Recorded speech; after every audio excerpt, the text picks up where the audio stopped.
Praise the lord. హల్లెలూయా. దేవునికి స్తోత్రం. ఎలా ఉన్నారు? బాగున్నారా? ఇది మీ అద్భుత సమయం లైవ్ ప్రోగ్రాం ద్వారా మరొకసారి మీ మధ్యలో కలుసుకునే అవకాశం ఇచ్చినందుకు ప్రభువుని స్తుతిస్తున్నాను.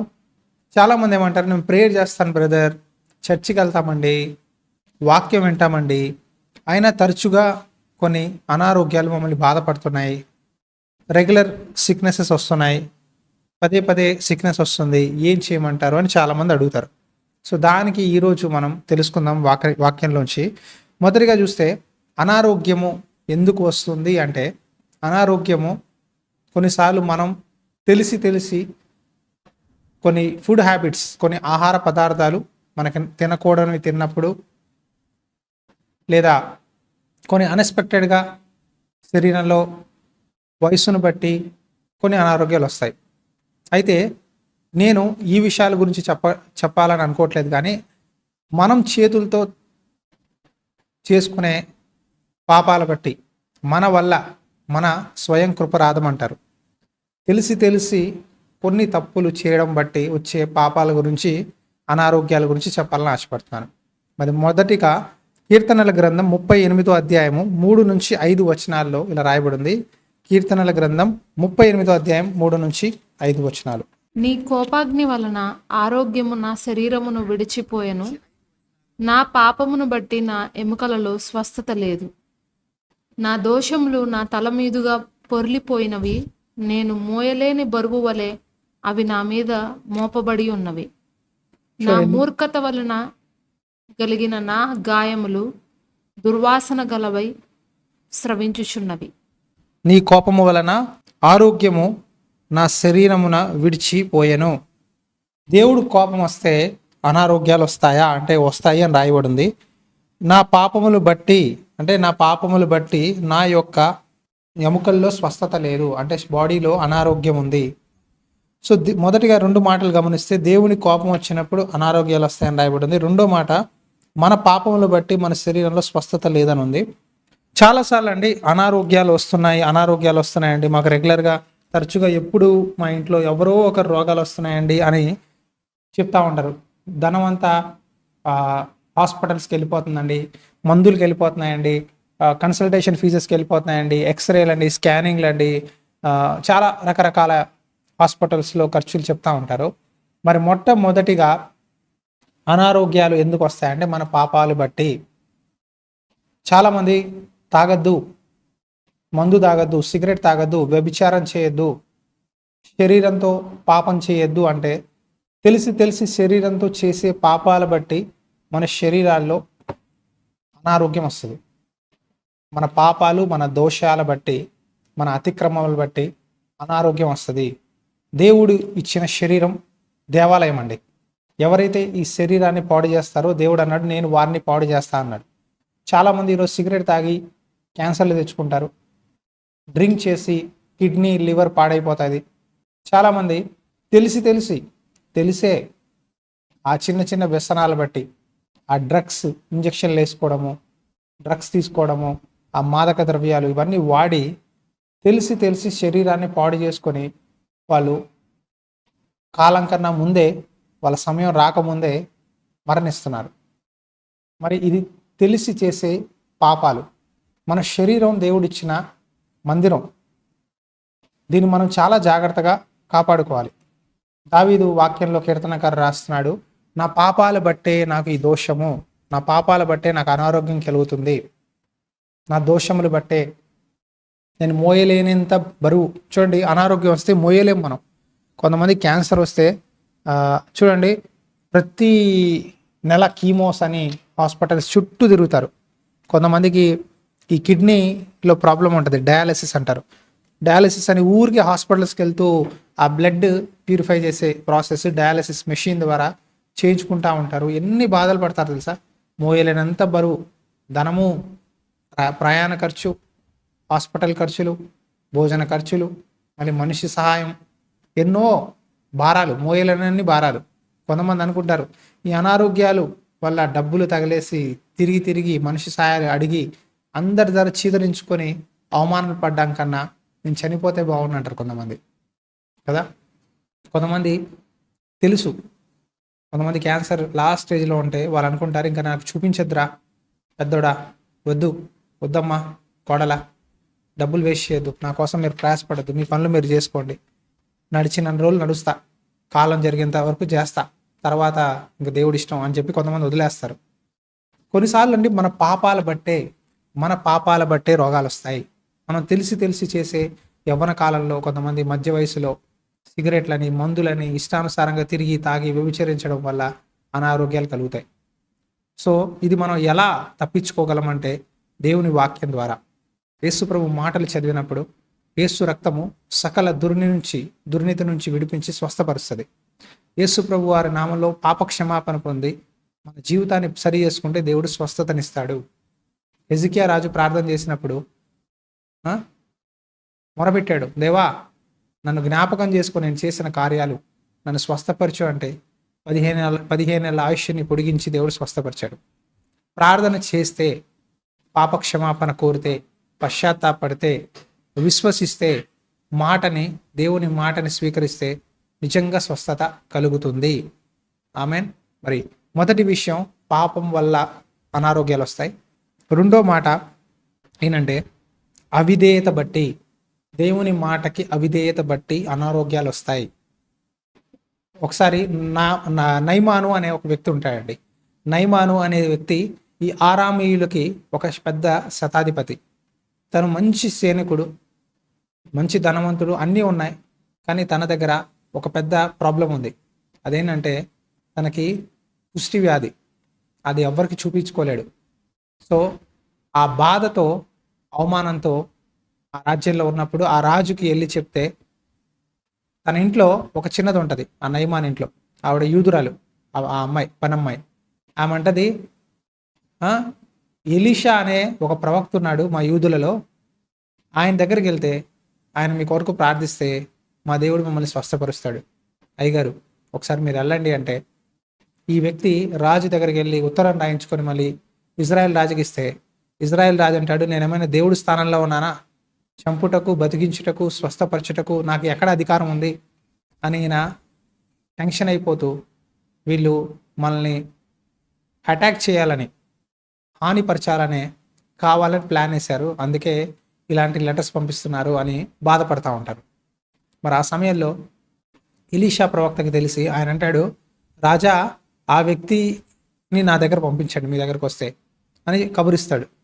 అయితే నయమాను రథాలు వేసుకొని చాలా బహుమానాలు, మంచి మంచి వెడ్డింగ్ డ్రెస్ అంటారు కదా, మంచి మంచి వస్త్రాలు, రాజవస్త్రాలు, బట్టలు అంటే clothing, wedding clothings, king clothings, తర్వాత బంగారం, కిలోలు బంగారం ఇవన్నీ తీసుకొని, వెండి, కిలోలు వెండి తీసుకొని, మంచి మంచి వాల్యుబుల్ థింగ్స్ తీసుకొని, నేను బాగుపడితే ఆయన గిఫ్ట్లు ఇద్దామని ఎలీషా దగ్గరికి వెళ్తాడు.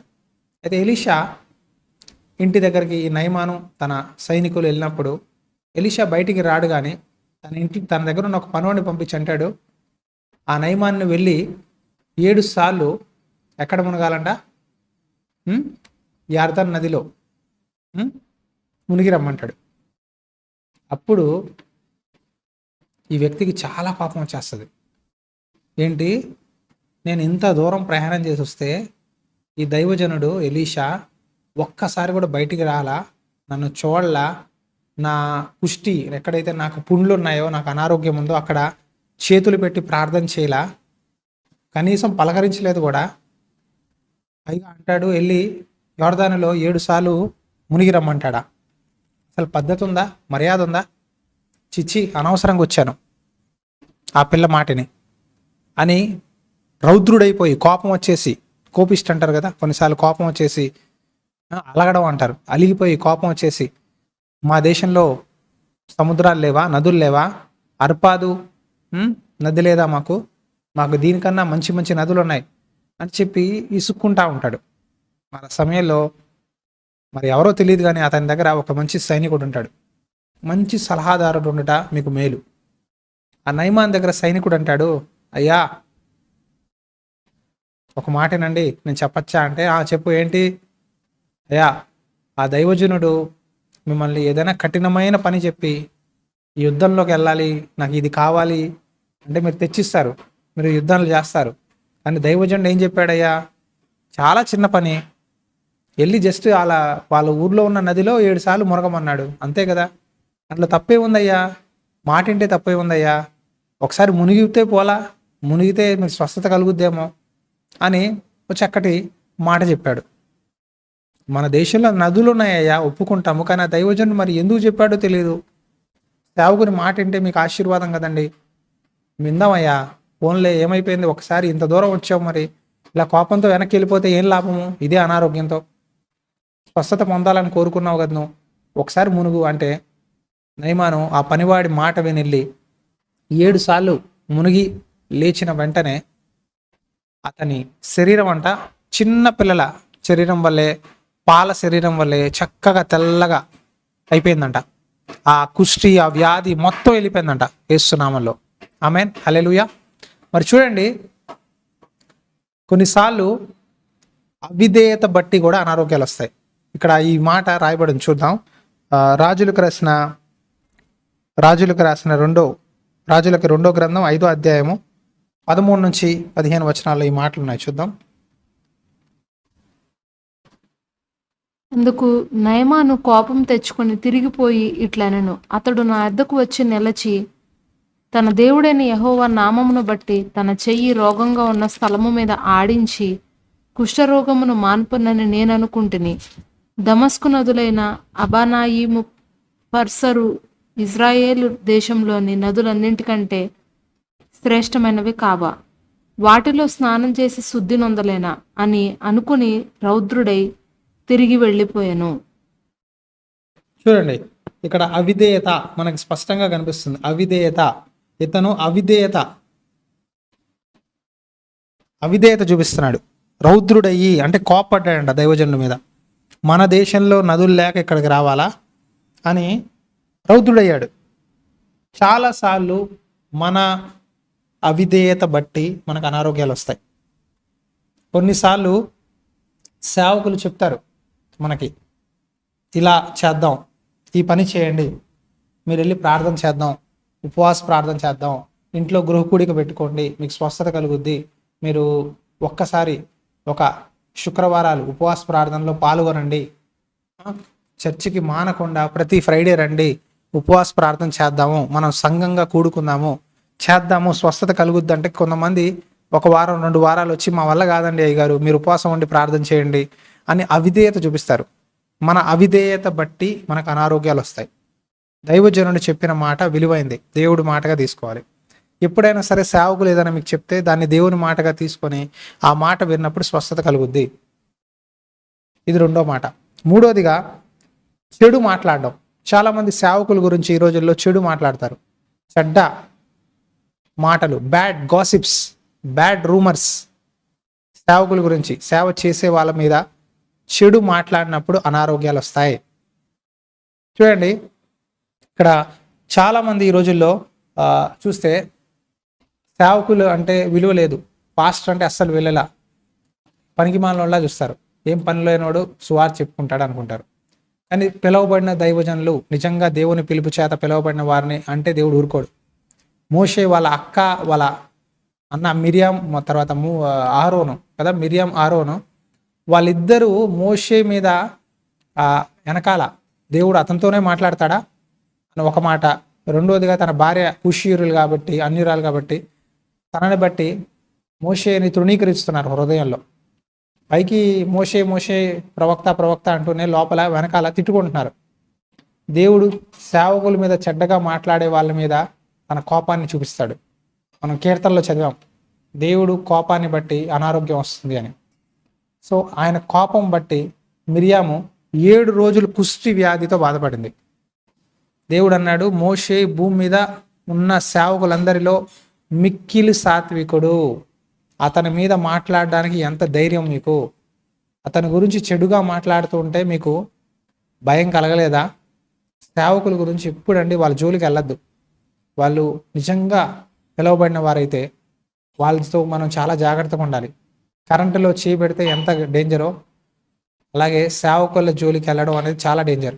వాళ్ళ తప్పులుంటే దేవుడు సరి చేసుకుంటాడు, దేవుడు చూసుకుంటాడు. కానీ మనం గనక ఎత్తి చూపించి వాళ్ళని అసాల్ట్ చేసి సోషల్ మీడియాలో లేకపోతే వాళ్ళ ద్వారా వీళ్ళ ద్వారా ఓపెన్గా వెళ్ళి వాళ్ళని అవమానించి తిడితే దేవుడు ఊరుకోడు. దానికి తగిన శిక్ష, కోపం వస్తుంది. ఇక్కడ మిరియాం మాట్లాడిన ఆ తప్పైన మాటను బట్టి మోషే మీద 7 రోజులు కుష్టి వచ్చింది. ఇంకొక వ్యక్తి ఎలీషా దగ్గర గెహాజీ కూడా ఏం చేస్తాడంటే, ఆ నామాను స్వస్థత పడి తన దేశానికి వెళ్ళిపోతా ఉంటే ఎలీషాని అడుగుతాడు నయమాను, అయ్యా మీరు నన్ను బాగు చేశారు, మీకు వందనాలు, ప్లీజ్ ఈ గిఫ్ట్స్ అన్ని తీసుకోండి, రాజవస్త్రాలు వెండి అంతా తీసుకోండి అంటే వద్దంటాడు. నాకు ఏం వద్దు, నువ్వు వెళ్ళిపో, నువ్వు బాగుపడ్డావుగా, అది నాకు సంతోషం అని పంపించేస్తే ఈ గెహాజీకి ఏమొస్తుందంటే దాన్ని ఏమంటారు, దురాశ కదా, దురాశ వచ్చి అబ్బా పిచ్చోళ్ళ ఉన్నాడు నా యజమాని సేవకుడు, ఇంత బంగారం, ఇంత వెండి, ఎన్ని మంచి మంచి బట్టలు ఎప్పుడు చూడాలి నా జీవితంలో, ఇవన్నీ ఇస్తుంటే వద్దంటాడా అని కొద్ది సమయం తర్వాత నయమాను రథాన్ని వెంబడించి పరిగెత్తుకొని వెళ్ళి, అయ్యా ఇప్పుడే మా ఇంటికి మా పాస్టర్ గారి దగ్గరికి, ఎలీషా గారి దగ్గరికి 2 వచ్చారు ప్రవక్తలు, కొంచెం బట్టలు కొంచెం వెండి ఉంటే ఇవ్వండి అంటే అడిగిన దానికన్నా 2 రెట్లు ఇస్తాడు. ఒక జత అడిగితే 2 జతలు వస్త్రాలు, ఒక సంచి వెండి అడిగితే 2 సంచుల వెండి ఎంత ఇస్తే అవన్నీ పనివాడిని సహాయం తీసుకొని ఇంట్లో నీట్గా చక్కగా సర్దుకొని ఏం తెలియనట్టు పిల్లి పాలు తాగేసి నేను తాగలేదు అన్నట్టు ఎలీషా ముందెళ్ళి నిలబడతాడు. అప్పుడు ఎలీషా అంటాడు, గెహాజీ ఎక్కడికి వెళ్ళావు గెహాజీ అంటే, ఎక్కడికి వెళ్ళలేదు, నీ దాసుడైన నేను ఇక్కడే ఉన్నాను అన్నాడు. అలాగా మరి ఆ రథం వెంబడి పరిగెడతా ఉంటే ఆ బంగారం, ఆ వెండి, ఆ బట్టలు తెచ్చుకుంటున్నావు కదా, అప్పుడు నా ఆత్మ నీతో లేదా? బంగారం, వెండి, డబ్బులు, వస్త్రాలు సంపాదించుకునే సమయమా ఇది గెహాజీ అని ఒక సింపుల్ మాట ఎలీషా చెప్తాడు. అని అంటాడు, అతని కుష్టి నీకు నీ పిల్ల తరాలకి వచ్చేస్తుంది శాపంగా అని తను శపిస్తాడు. వెంటనే అండి గెహాజీ కుష్టి వచ్చేస్తుంది. ఇంకా ఎలీషా దైవజనం నుంచి అక్కడి నుంచి వెళ్ళిపోతాడు. చూడండి, మనం సేవకులు చెడ్డగా మాట్లాడినా, సేవకులతో అబద్ధాలు ఆడినా మనకి అనారోగ్యాలు వస్తాయి. ఇది 3వ మాట. కాబట్టి ఎప్పుడు కూడా దైవజనుడితో నిజమే మాట్లాడండి. అడిగితే చెప్పండి, భయపడక్కర్లా. ఎస్ ఇది జరిగింది. దైవజనుడి ద్వారా మీకు చెప్తే ఆయన సహాయం చేస్తాడు, కానీ చెడు చేయరు. చెడు చేస్తే దేవుడు చూసుకుంటాడు. కానీ ఎప్పుడు కూడా అబద్ధాలు ఆడద్దు. మరొక మాట ఏంటంటే, వాళ్ళ గురించి చెడు మాట్లాడకపోవడం, వాళ్ళ గురించి ఆలోచించకపోవడం మనకు మంచిది. ఎందుకంటే చాలామంది శాపగ్రస్తులు, అనారోగ్యాలు అయిపోతున్నారు, కాలానికి ముందుగానే వెళ్ళిపోతున్నారు. ఎప్పుడు కూడా దైవజనంతో జాగ్రత్తగా హ్యాండిల్ చేయండి. అభిషక్తుల్ని ముట్టద్దు అంటాడు దేవుడు.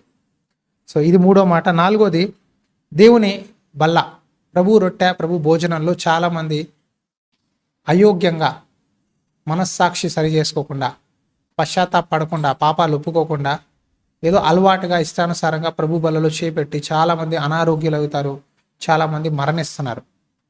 ఇక్కడ మనం గమనిస్తే 1 కొరింథీయుల్లో 11వ అధ్యాయంలో చూద్దాం. 1 కొరింథీయులు 11వ అధ్యాయం, 1 కొరింథీయులకు రాసిన పత్రిక 11వ అధ్యాయం 28వ వచనం. కాబట్టి ప్రతి మనుష్యుడు తను తాను పరీక్షించుకొనవలెను, అలాగు చేసి ఆ రొట్టెను తిని ఆ పాత్రలోనిది త్రాగవలెను. ప్రభు శరీరమని వివేచింపక తిని త్రాగువాడు తనకు శిక్షావిధి కలుగుటకే తిని త్రాగుచున్నాడు. ఇందువలననే మీలో అనేకులు బలహీనులను, రోగులనై ఉన్నారు, చాలా మంది నిద్రించుచున్నారు. చూసారా, ఇక్కడ కొన్ని మాటలు ఉన్నాయి, గమనించండి జాగ్రత్తగా. కాబట్టి ప్రతి మనుష్యుడు తన్ను తాను పరీక్షించుకోవాలను. ప్రతి ఒక్క వ్యక్తి అంట పరీక్షించుకోవాలంట. అలాగు చేసి ఆ రొట్టె తిని ఆ పాత్రలో ఉన్నది తాగేవలేను. అంటే ప్రభు బల్ల, రొట్టె, ద్రాక్షరసం మీరు తిని తాగేటప్పుడు పరీక్షించుకోవాలి. ప్రభు శరీరం అని వివేచింపక తాని తిని త్రాగువాడు తనను శిక్షావిధి కలుగుటకే తిని త్రాగుచున్నాడు. అంటే అనాలోచితంగా, సరిగా ఆలోచించకుండా, ఇష్టానుసారంగా అలవాటుగా తీసుకుంటే తనకు తాను శిక్ష తెచ్చుకుంటున్నాడ. ఇందువల్లే అనేకులు చాలామంది బలహీనులు, రోగులు అయి ఉన్నారు, చాలామంది నిద్రించారు. కొంతమంది అండి ప్రభు బల్ల తాగేసి వచ్చి తీసుకోవడం, సిగరెట్లు తాగొచ్చి తీసుకోవడం, ఏదో అలవాటుగా నేను కృపాకాలంలో ఉన్నాను, నాకేం కాదు, నేను తీసుకోవాలి అని చెప్పి ఇష్టానుసారంగా ఉండి ప్రభు బల్ల తీసుకుంటే అనారోగ్యాలు వస్తాయి. మీరు చర్చికి వెళ్తున్నారా? బాప్తిజం పొందారా? ప్రభు బల్లలో పాల్గొంటున్నారా? అయితే జాగ్రత్త, జాగ్రత్త. మనస్సాక్షి సరి చేసుకోండి. ప్రతి నెల మీ చర్చిలో ప్రభు బల్ల ఇస్తుంటే మోకాళ్ళు వేసి మనస్సాక్షి సరి చేసుకొని మీరు పాపాలు ఒప్పుకొని, దేవా ఇంక మీద నేను ఈ పాపాలు చేయను, నన్ను సరిచేయి, నాలో నూతన హృదయం పుట్టించు, నాకు నూతన ఆత్మ దయచే, నన్ను సరిచేయి ప్రభువా, నన్ను కడిగయ్యా, నేను నీ కొరకు నమ్మకంగా జీవిస్తాను, నువ్వు నాకు ఇచ్చిన ఈ జీవితాన్ని గుర్తుపెట్టుకొని సరి చేసుకొని జాగ్రత్తగా మీరు నడుచుకొని ప్రభు బల్ల తీసుకోండి. దేవుడు మిమ్మల్ని స్వస్థత పొందుతారు. ఆ ప్రభు బల్ల సరి చేసుకొని తీసుకుంటే స్వస్థత, ఆశీర్వాదం వస్తుంది. సరి చేసుకోకుండా తీసుకుంటే అనారోగ్యాలు, ఏమవుతుంది, బలహీనతలు వస్తాయంట. అండర్లైన్ చేసుకోండి, బలహీనత, అనారోగ్యాలు, వీక్నెస్ అండ్ సిక్నెస్. బలహీనత, అనారోగ్యాలు ఈ రెండు రాకూడదంటే దయచేసి మీరు ప్రభు బల్ల తీసుకున్నప్పుడు మనస్సాక్షి సరి చేసుకోండి. అప్పుడు మీకు స్వస్థత కలుగుతుంది, అప్పుడు మీకు ఆశీర్వాదం వస్తుంది. ఆర్థిక ఆశీర్వాదాలు రావాలన్నా, స్వస్థత కలగాలన్నా, సమృద్ధి రావాలన్నా ప్రభు బల్లని మనం మంచి మనస్సాక్షితో తీసుకోవాలి. ఎన్ని ఆశీర్వాదాలు ఉన్నాయో అలాగే దానికి నెగిటివ్ సైడ్ కూడా ఉంది. తప్పైన హృదయంతో అలవాటుగా తీసుకుంటే అనారోగ్యాలు వస్తాయి. కానీ మంచి మనస్సాక్షితో తీసుకోండి, మీ రోగాల నుంచి స్వస్థత కలుగుతుంది. నేను చాలాసార్లు ప్రభు బల్ల తీసుకున్నప్పుడు చిన్న చిన్న అనారోగ్యాల స్వస్థత పొందా, దేవుని ఆశీర్వాదం చూసా, సమృద్ధిని చూసా. సో మీరు గుర్తుపెట్టుకోండి, ప్రభు బల్ల తీసుకుంటే అది మీకు మంచి కొరకే, మేలు కొరకే, కీడు కొరకు కాదు. కానీ గుర్తుపెట్టుకోండి, మంచి సరి చేసుకొని, హృదయం సరి చేసుకొని తీసుకోండి. ఇది 4వ మాట. మరి 5వ మాట ఏంటంటే, ఇదే కొరింథీయులకు రాసిన మొదటి పత్రికలో 10వ అధ్యాయం చూడండి, 23వ వచనం. 10వ అధ్యాయము 23వ వచనం. అన్ని విషయములందు నాకు స్వాతంత్రము కలదు, కానీ అన్నియు చేయదగినవి కావు. అన్నిటి యందు నాకు స్వాతంత్రం కలదు, కానీ అన్నియు క్షేమాభివృద్ధి కలుగజేయవు. చూడండి ఇక్కడ ఏం రాసిందంటే, మరొకసారి చదువుదాం ఆ మాట. అన్ని విషయములందు నాకు స్వాతంత్ర్యము కలదు, కానీ అన్నియు చేయదగినవి కావు. అన్నిటి యందు నాకు స్వాతంత్రం కలదు, కానీ అన్నియు క్షేమాభివృద్ధి కలుగజేయవు. అన్ని విషయములందు నాకు స్వాతంత్రము కలదు, కానీ అన్నియు చేయదగినవి కావు. అంటే నాకు ఏది అన్నా చేయడానికి రైట్ ఉంది అంటారు చాలామంది. నా ఇష్టం బై, నా శరీరం, నేను తింటా, తాగుతా, ఏదైనా చేస్తా, నువ్వెవడు చెప్పడానికి అంటారు చాలామంది. నా శరీరం, హూ ఆర్ యూ, నా ఇష్టానుసారంగా ఉంటా, అన్నీ చేసే రైట్ నాకుంది, కానీ అన్నీ చేయడానికి లేదు. అర్థమవుతుందా? I have right to do anything, but not everything is beneficial. ఏదైనా చేసే అధికారం నాకుంది, కానీ అన్నీ నాకు మంచివి కాదు. కొంతమందికి అండి తినే ఆహారంలో, కొంతమందికి ఈ వెజిటేబుల్స్, కూరగాయల్లో కొన్ని పడవు. క్యాబేజీలు, ఆ తర్వాత కాలీఫ్లవర్లు పడవు. కొన్ని ఆహార పదార్థాలు తింటే మొహం వాచిపోవడం కదా, నేను గమనించా. కొంతమందికి పొట్లకాయలు పడవు, అది తింటే మొహం వాచిపోవడం, లావ్ అయిపోవడం. కొంతమందికి కళ్ళల్లో ఇన్ఫెక్షన్ రావడం. కొన్ని ఆహార పదార్థాలు తింటేనే మీ శరీరాన్ని పడవు. కొంతమంది జంక్ ఫుడ్ తింటారు, బాగా తింటారు, తిని కొలెస్ట్రాల్ పెరిగిపోయి లావ్ అయిపోయి ఇంకా ఏం చేయాలో అర్థం కాకుండా ఉంటారు. కొన్ని ఆహారాలు, కొన్ని విషయాలు మీకు పడవు, అది మీకు తెలుసు. అన్నీ తినే నాకు స్వాతంత్రం ఉంది, కానీ అన్నీ నాకు మంచిది కాదు. అండర్లైన్ చేసుకోండి ఈ మాట. హోటల్స్కి వెళ్తారు చాలామంది, కొన్ని తింటే అనారోగ్యం వస్తుంది తెలుసు. షుగర్ పేషెంట్కి తెలుసు, స్వీట్లు తింటే రోగం, షుగర్ పెరుగుద్ది, డయాబెటిక్స్ పెరుగుద్ది అని తెలుసు, దానివల్ల సైడ్ ఎఫెక్ట్స్ వస్తాయని తెలుసు. అయినా సరే నా దగ్గర సబ్స్టిట్యూట్ ఉందిగా, షుగర్ ట్యాబ్లెట్ ఉందిగా. కారాలు, ఉప్పులు ఎక్కువ తినే ఆహార పదార్థాలు, పచ్చళ్ళు ఎక్కువ తింటే బీపీ పెరుగుద్దని తెలుసు, బీపీ ట్యాబ్లెట్ ఉందిగా. ఇలాగా సబ్స్టిట్యూట్ పెట్టుకోవడం బట్టి ఏమవుతుందంటే అనారోగ్యాలు పెరిగిపోతున్నాయి. గమనించండి, అనారోగ్యాలు మనకి కంట్రోల్లో ఉండాలంటే, అనారోగ్యాలు రాకూడదంటే కొన్ని మీ బాడీకి పడవు. కొంతమందికి నాన్ వెజిటేరియన్ పడదు, కొంతమందికి కొన్ని కూరగాయలు పడవు, కొన్ని జంక్ ఫుడ్స్ పడవు, సిగరెట్, మందు, తాగుడు, కొన్ని రకరకాల ఆహార పదార్థాలు పడవు నిజంగానే మనకి. అలాంటి సమయంలో నీ గొంతుకి కత్తి పెట్టుకో. నువ్వు తిండిపోతూ అంటారు కదా, గ్లటని, తిండిపోతూ కాకుండా ఉండాలంటే నీ గొంతుకి కత్తి పెట్టుకో. నీ ముందు 100 రకాలు పెట్టారని 100 రకాలు తింటే అనారోగ్యం వస్తుంది. నీకు ఏది కావాలో ఎంత కావాలో అంతవరకు తినాలి. ఆహారాన్ని ఔషధంగా తీసుకుంటే మంచిదంట. ఆహారం మితంగా తింటే ఔషధం అంట, అమితంగా తింటే విషం అయిపోద్దంట. అర్థమైందా? ఆహారము మితంగా తినండి, ఔషధం, మెడిసిన్, గుడ్. అమితంగా ఓవర్గా తింటే అనారోగ్యాలు వస్తాయి. Fat, cholesterols. ఈరోజు చాలామందికి వచ్చి జిమ్లకి వెళ్ళి వేలు ఖర్చు పెట్టి న్యూట్రీ డైట్లని, ఆ డైట్లని, ఈ డైట్లని చేసి కింద మీద అయిపోతున్నాడు మనుషుడు ఈరోజు. అదేదో కొంచెం తక్కువ తిను, కొంచెం ఎక్కువ పని చేయి. నీకు జిమ్ అక్కర్లా, నీకు న్యూట్రీ ఫుడ్ అక్కర్లా, నీకు వేలు ఆ జిమ్ముల్లో లేకపోతే అక్కడెక్కడో ఆ డైట్లని ఈ డైట్లని తగలేయక్కర్లా. తక్కువ తిను కొంచెం. 2 ప్లేట్లు అన్నం తింటావు, 1 ప్లేట్ తిను. 10 ఇడ్లీలు తినావు అనుకో, 6 తిను. పని చేయి, కష్టపడు, అప్పుడు నీకు ఆరోగ్యం ఉంటుంది. హల్లెలూయా. అన్నీ తినే అధికారం నాకుంది, కానీ అన్నీ తగినవి కాదు. నేను మీకు ఒక ఉదాహరణ చెప్తా. మేము చర్చి పని చేయిస్తున్నామండి. ఇక్కడ చిన్న పనులు చేస్తూ ఉంటాం. అప్పుడప్పుడు మందిరంలో ఏదైనా పనులు చేయించాలంటే, గోడలు కట్టాలన్నా, చిన్న ప్లాస్టింగ్ చేయించాలన్నా, చర్చిలో చాలా పని పెండింగ్ ఉంది. చాలాసార్లు చెప్పాము, స్లోగా చేయిస్తున్నాము దేవుని కృప బట్టి. అయితే మా మందిరంలో బీహారీలు పని చేయడానికి వస్తారు. అయితే వాళ్ళని నేను గమనించానండి, వాళ్ళు గొడ్డు పని చేస్తారు. వాళ్ళు మోసే బరువులు, వాళ్ళు చేసే పనులు ఎవరు చేయలేరు. భయంకరమైన పనులు చేస్తారు. అయితే ఆ పని చేసినప్పుడు నేను గమనించా, వాళ్ళు 3 రొట్టెలు తింటారండి. 3 రొట్టెలు తెచ్చుకుంటారు, ఇంత కొంచెం కూర తెచ్చుకుంటారు. ఆలు కూర, ఏదో బీన్స్, ఏదో టమాటా కూర తెచ్చుకుని ఇంతే 3 రొట్టెలు తింటారు. కొన్నిసార్లు అయితే కొంతమంది భోజనం తెచ్చుకోరు, వాళ్ళ భోజనం రొట్టెలే అంతే, చపాతీలు 3, అది కూడా నూనె లేకుండా కాల్చుకుంటారు. కొన్నిసార్లు అది కూడా తెచ్చుకోరు. నేను అంటే ఏందయ్యా తెచ్చుకోలేదు, ఎందుకయ్యా ఇట్లా చేసావంటే, పర్లేదు లేదండి, కుదరలేదండి, లేట్ అయిపోయింది. మరి ఏం చేస్తావు అంటే, అక్కడికి వెళ్ళి కొంచెం బిస్కెట్ తెచ్చేవాడిని అంటాడు. నేను బిస్కెట్ తెచ్చిస్తే ఆ పార్లేజీ 10 రూపాయల ప్యాకెట్, ఆ బిస్కెట్ తినేసి మరలా 2 నుంచి 5 వరకు 3 గంటలు పనిచేస్తాడండి. పోనీ ఏదైనా తినచ్చు కదా అంటే, వద్దు నేను హెవీగా తింటే నేను మళ్ళీ పని చేయలేను అంటాడు. అప్పుడు నాకు అనుకున్నా, వీళ్ళు ఎంత పని చేస్తున్నారు, చేసినప్పుడు ఆ పనిలో కూడా ఎంత ఏకాగ్రత, ఆ తర్వాత పని చేసినప్పుడు ఏది తినకూడదు, ఏది తినాలో వీళ్ళకి బాగా తెలుసు. వీళ్ళు ఆ తినే ఆహార విషయంలో డిసిప్లిన్ ఉన్నారు. చర్చిలో ఆదివారాలు ఎప్పుడైనా పని జరిగినప్పుడు పని వారికి వంట చేస్తాం, మందిరంలో భోజనం పెట్టినప్పుడు, తినండి అయ్యా అంటే, చాలండి, ఎక్కువ వద్దండి, ఎక్కువ తింటే పని చేయలేమండి అని కొంచెమే తింటారు. వాళ్ళు ఎంత కావాలో అంతే తింటారు. ఎన్నైనా పెట్టని, నాకు ఇచ్చాలు, దీనికన్నా ఎక్కువ వద్దు అనేస్తారు. సో నేను వాళ్ళని చూసినప్పుడు అనుకున్నా, అన్నీ తినే హక్కు ఉంది, అన్నీ తినే అవకాశం ఉన్నా సరే వాళ్ళు తినరు పని కోసం. గుర్తుపెట్టుకోండి, మనం సెల్ఫ్ డిసిప్లిన్, మనల్ని మనం క్రమశిక్షణ పెట్టుకుంటే శరీరాన్ని, ఆహార పదార్థాల్లో మనం స్వస్థత కలిగి ఉంటాము. స్వస్థత ఉంటుంది. కొన్ని మనకు వద్దు అంటే వద్దు. ఉదాహరణకు పిల్లలకి ఐస్ క్రీమ్ వద్దయ్యా, చాక్లెట్లు వద్దురా, అవి తింటే జ్వరాలు వస్తాయి, గొంతు ఇన్ఫెక్షన్లు వస్తాయని పిల్లలకి మా అమ్మ నాన్న చెప్తాం. నాకు కావాలి అంటే మనం విసిగి వాళ్ళకి ఇచ్చేస్తాం.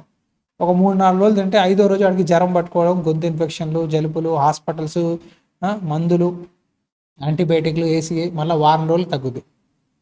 నీకు ఏది పడదో దాని జోలికి వెళ్ళొద్దు. అది ఈ వాక్యానికి అర్థం. నీకు అన్ని తినే అధికారం ఉంది, కానీ నీకు ఏది మంచిదో అదే తిను. హల్లెలూయా. సో ఇది 5వ మాట. 6వ మాట, విగ్రహ అర్పితమైనవి తినద్దు. మీకు మరలా చెప్తున్నా, విగ్రహ అర్పితమైనవి మీరు జోలికి వెళ్ళొద్దు. చాలామంది విగ్రహ అర్పితమైన ప్రసాదాలు, కొన్ని విషయాలు, కొన్ని వస్తువులు ఇంట్లో పెట్టుకోవడం వల్ల, తినడం వల్ల అనారోగ్యాలు తెచ్చుకుంటున్నారు. ఎందుకంటే చాలా మందికి తెలియట్లా, ఏం కాదు ప్రార్థన చేసుకుని తినేద్దాం. ఇప్పుడు నువ్వు ప్రభు బల్లలో చేపెడుతున్నావు, ప్రభు బల్లలో చేపెట్టి ఒకవైపు లోకల్లో ఉండి ఇటు సగం ఉంటే అది మనకి మంచిది కాదు. దేవుడు అన్నాడు, సగంగా ఉంటే నేను ఉమ్మేస్తా అన్నాడు. ప్రకటన గ్రంథంలో అంటాడు 3వ అధ్యాయంలో లవోదికే సంఘానికి, నువ్వు వెచ్చగానైనా ఉండు, చల్లకైనా ఉండు, నులి వెచ్చగా ఉంటే నోట్లో జుమ్మేస్తా అన్నాడు. కాబట్టి మనం ఉంటే ప్రభు వైపైన ఉండాలి, లేదా లోకాల వైపైన ఉండాలి. ప్రభు వద్దు, నేను దేవుడిని నమ్ముకోను, నా ఇష్టానుసారంగా ఉంటాయంటే నీ ఇష్టం, లోకం వైపే ఉండు. నాకు ప్రభు కావాలి, దేవుడి కొరకు బతుకుతా, వాక్యానుసారంగా నడుచుకుంటా అంటే దేవుడి మాట విను. సో కొన్ని ఆహార పదార్థాలు కంట్రోల్ పెట్టుకోవాలి. ఈ విగ్రహార్పిత విషయాల్లో జాగ్రత్తగా ఉండటం మంచిది. మనం తినకుండా ఉంటే మంచిది. మీకు అంతగా తినాలంటే కొనుక్కొని తినండి. స్వీట్స్, నాన్ వెజ్ తినాలంటే అంగడికి, షాప్కి వెళ్ళి కొనుక్కొని మటన్ చికెన్ తెచ్చుకొని వండుకొని తినండి, తప్పులేదు. కానీ ఎవరైనా మీకు చెప్తే ఇది అర్పించింది తినండి అంటే మనస్సాక్షి నిమిత్తం తినద్దు. ఎందుకంటే దాని ద్వారా అనారోగ్యాలు వస్తాయి. రెండోది ఏంటి తెలుసా? దురాత్మలు పట్టుకుంటాయి, ఈవిల్ స్పిరిట్స్ పట్టుకుంటాయి. ఒక ఆవిడ ఇలా తిని తిని తిని దురాత్మలు పట్టుకొని భక్తిహీనురాలు అయిపోయి ప్రార్థన చేయక మందిరాన్ని విడిచి వెళ్ళిపోయింది. వాళ్ళు ఏదో అనుకుంటారండి, వాళ్ళు ఇచ్చినప్పుడు నేను తినకపోతే వాళ్ళు అవమానం ఫీల్ అయిపోతారండి అని అనుకుని చాలామంది మొహమాట పడి ఎవరి కోసమో తీసుకొని తిని అనారోగ్యాలు పట్టుకోవడం, దురాత్మలు పట్టుకోవడం, భక్తిహీనులుగా మారిపోతారు.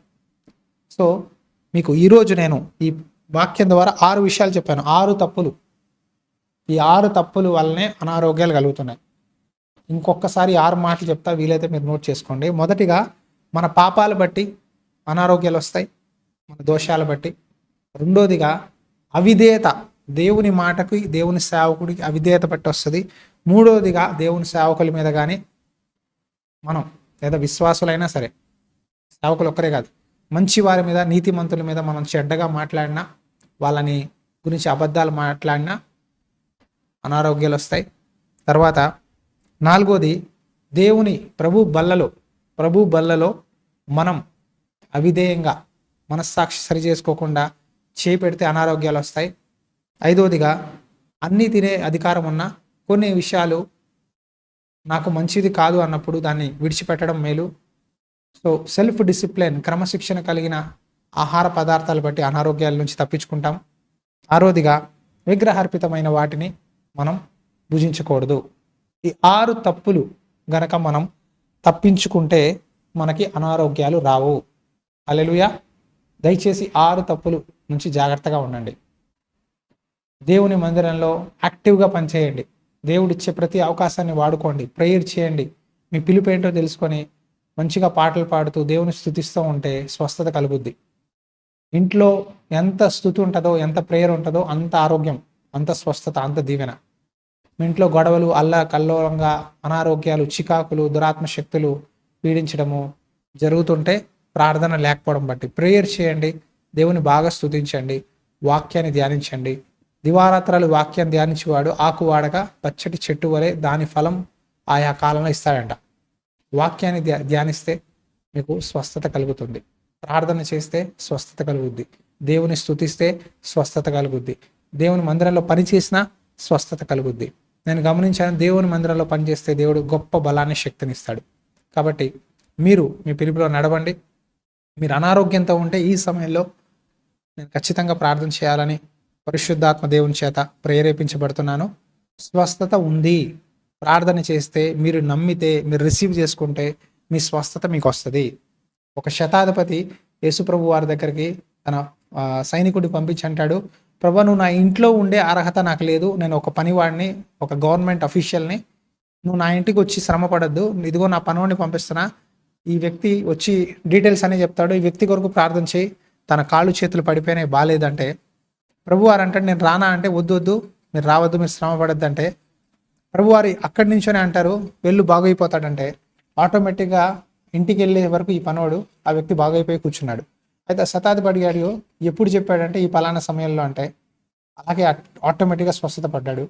ఇక్కడ ప్రభువారు అంటాడు, ఈ వ్యక్తి విశ్వాసం నేను ఇజ్రాయెల్లో ఎక్కడ చూడలేదంటాడు.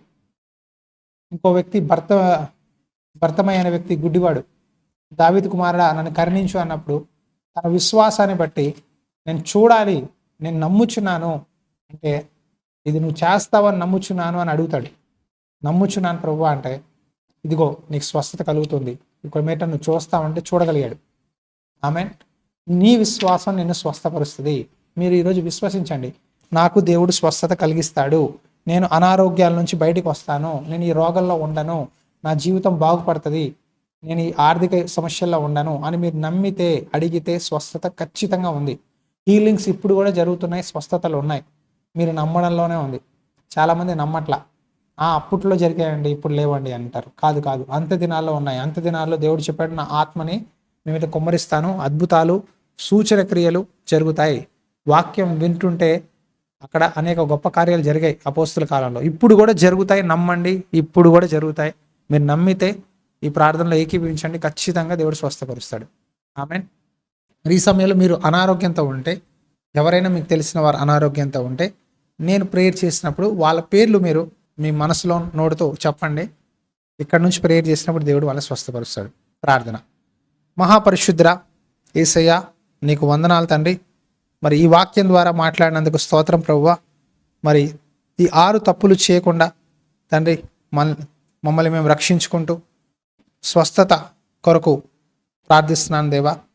వాగ్దానం చేశావు, నా నామంలో విశ్వాసంతో ప్రార్థన చేస్తే నేను స్వస్థపరుస్తానన్నావు. స్వస్థపరచు యెహోవా నువ్వే తండ్రి. ఈ లైవ్లో ఎవరైతే జాయిన్ అయి ఉన్నారో అయ్యా, నాకు స్వస్థత కావాలి, నా శరీరంలో నా కుటుంబంలో విడుదల కావాలి, నజరేయుడైన యేసు నామంలో నా ఇంట్లో విడుదల కావాలి అని ఎవరైతే మొరపెడుతున్నారో పరిశుద్ధాత్మదేవా, ఇప్పుడే నువ్వు వాళ్ళని తాకి ముట్టి స్వస్థత దయచేయమని వేడుకుంటున్నాను. మీరు పేర్లు చెప్పండి. ఎవరైతే అనారోగ్యంతో ఉన్నారో వాళ్ళ నేమ్స్ మీరు పలకండి, ప్రార్థనలో చెప్పండి. స్వస్థపడునుగాక, స్వస్థపడునుగాక, స్వస్థపడునుగాక అని మీరు చెప్తా ఉండండి. మీ మాటని బట్టి దేవుడు స్వస్థపరుస్తాడు. దేవా, నువ్వు ఇచ్చిన కృపని బట్టి, నువ్వు ఇచ్చిన వరాన్ని బట్టి ప్రార్థిస్తున్నాను. ఎంతమంది అయితే ఈ లైవ్లో ప్రార్థన కోరుచున్నారో యేసు నామములో స్వస్థత కలుగునుగాక.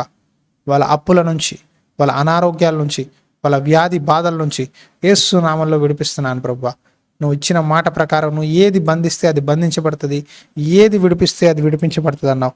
యేసు నామములో ప్రతి అనారోగ్యాన్ని విడిపిస్తున్నాం తండ్రి.